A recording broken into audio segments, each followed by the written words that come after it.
Hi guys, welcome back to another video. It's Dan here from Sports Cards UK, and in today's video we've got another Mail Monday. So we've got 4 parcels to open up in today's video, so without further ado, let's get these things open.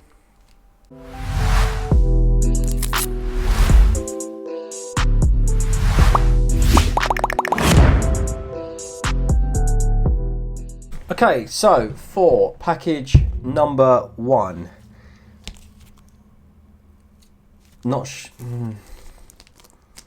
Right, it feels like our card's here, so we should be safe cutting it from the top.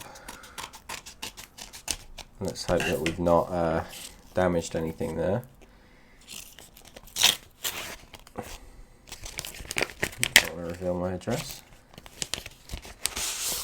Okay, perfect.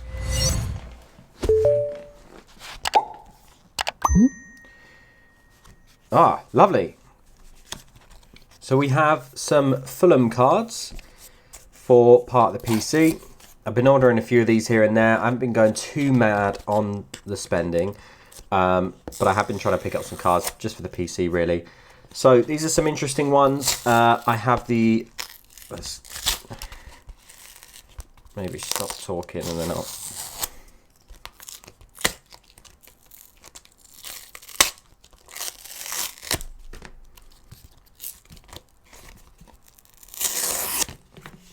right.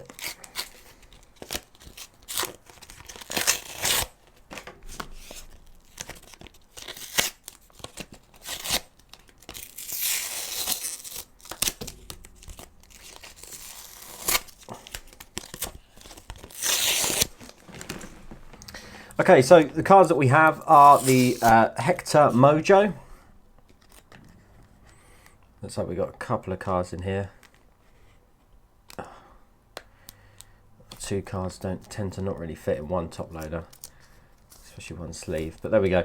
We've got a Hector Mojo, so these are numbered to 135, I think. Yeah, 135. So we can leave it out the top loaders because maybe we could do some sleeves, because we're going to bind to these. But we've got the multicolour Decordova Reed, which again is another one that we needed. We got the blue Cracked Ice Hector, which is numbered to just 75, 2 of 75 that one. And we got the Breakaway Anthony Robinson, which we do need. And also, there we are, they're not numbered. And then we've also got the multicolour of Kamara. There we go, so for package number 2,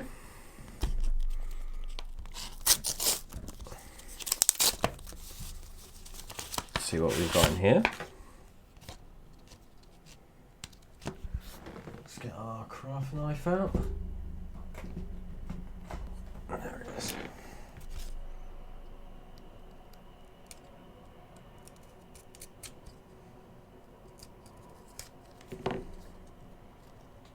So if we, oh, I forgot the middle bit.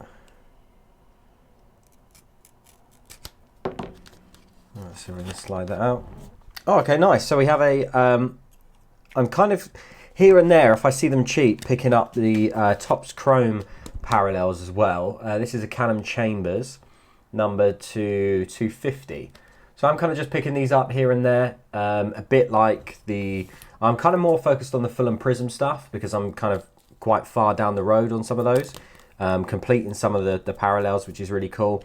I think I'll be close to, if not completing, the multicolour, but these I'm obviously nowhere near. But if I see these for sort of 99p starting bids, I tend to kind of put a bid on these.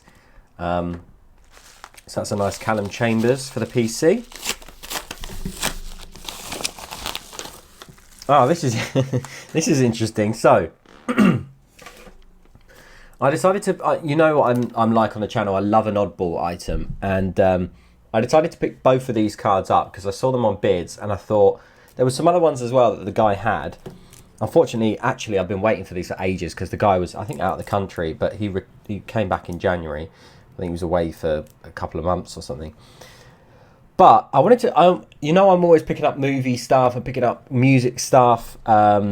So I decided to pick up a couple of Star Trek cards. They're 1976. You've got Captain Spock here.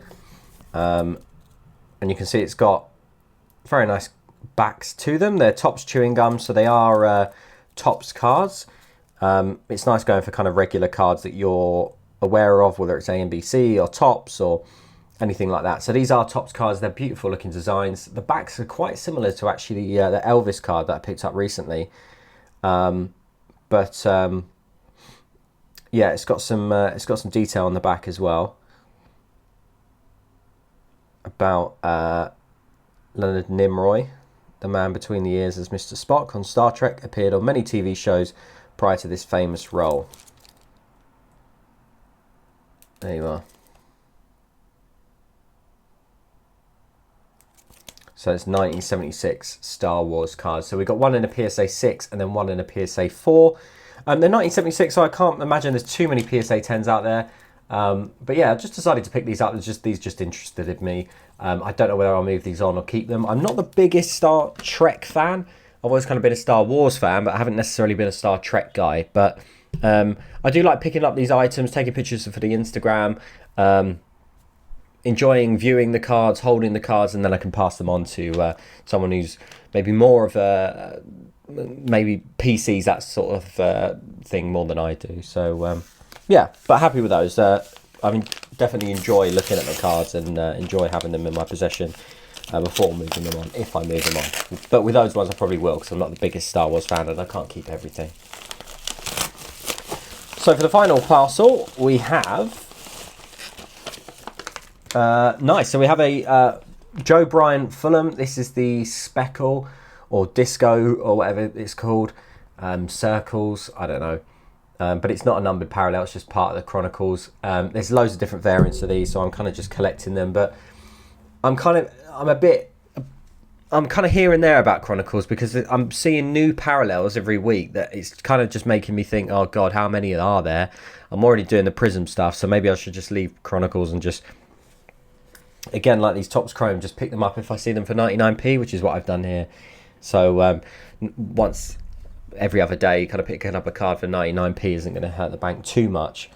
But this is a fairly kind of cheap Mail Monday, nothing too crazy. I'm filming this before the London card show, so I'm kind of keeping costs down a little bit. I plan to sell a lot of cards during the London card show, so I haven't been spending too much money on the build up. I did buy a lot of PSA slabs, so you would have seen my Germany video, or you may have seen my PSA pickups video. I think I did a couple of those and the BGS one as well. So all of that stuff was picked up before the show. I'm not now doing, because the show's only a couple of weeks away, as when I'm filming this, it'll probably come out way after. But as when I'm filming this, the show's only a couple of weeks away. So I have to think about postage and things like that. So I'm going to spend big money on a card to flip at the show and it doesn't come before the show. That's going to be a bit of a disaster. I've got one fairly decent card, which I'm very, very excited about, which hasn't come yet. But I did spend quite a bit of money on, not a ton, but quite a bit of money on. And that will come before the show, and you'll see that in the Mail Monday. And maybe I'll get to move it in the show as well. But yeah, fairly modest Mail Monday. And kind of a nice short one. I don't know how long we're going for on this particular. Just under 10 minutes, which is nice to have a bit of a shorter Mail Monday, and then maybe next Monday we'll have a 20-minute one. Who knows? But if you did enjoy this video, if you did enjoy these pickups, please do let me know. I apologise if it's not been too exciting on this particular one, but I've got loads of interesting stuff coming. I've got the MGC series, I've got the card show vlog, which will come out, card show pickups if I picked up any cards. I'll also be doing on a kind of a series or episode on, is it worth sending cards to MGC? I know a lot of people have asked, can I make money sending cards to MGC? So I'm going to have a video specifically on the amount of money that I paid. I'll be completely transparent for a card. The cost of getting it graded, and then obviously what I sold it for and how much profit was made. So I know a lot of people are comparing MGC to PSA. I don't think you can make a comparison there. You've got a company founded in 1991 that's graded 40 million plus cards, versus MGC is really only just started and they're UK based. So to kind of compare them to, I think is a bit strange. I get it, but at the moment where we stand, we can only submit a card to PSA for $100. So if you've got a cheap card, it's just not worth doing. So I know for those of you who've got really expensive cards, National Treasures, other bits and pieces, one of ones, RPAs, whichever, of course it's going to be worth sending to PSA because you want the most money for your return. But MGC is efficient. You get the... There's not a kind of promotion on MGC here, but it sounds like it. But it's kind of answering a lot of questions that you guys have had. So, yeah, the quick turnaround and the low prices means that you might be able to flip a card for £100 if you send it to PSA and you get it back within 2 months. But in the time that you could send 4 cards to MGC, get them back in 8 weeks, and then you can make more than £100. So that's kind of the way to look at it. You send your fairly cheaper cards or medium cards to MGC, and then if you really want to get the most money out of your bike, then you are going to go to PSA. They've been around for 20 plus years, more than MGC have. So there you go. But there we go. If you did enjoy this video, please do drop a big like on the video. It does really help. Make sure you hit that subscribe button if you haven't already. If you're new, make sure you hit that notification bell so that you don't miss a video. And I'll see you on the next Mail Monday. Thanks very much.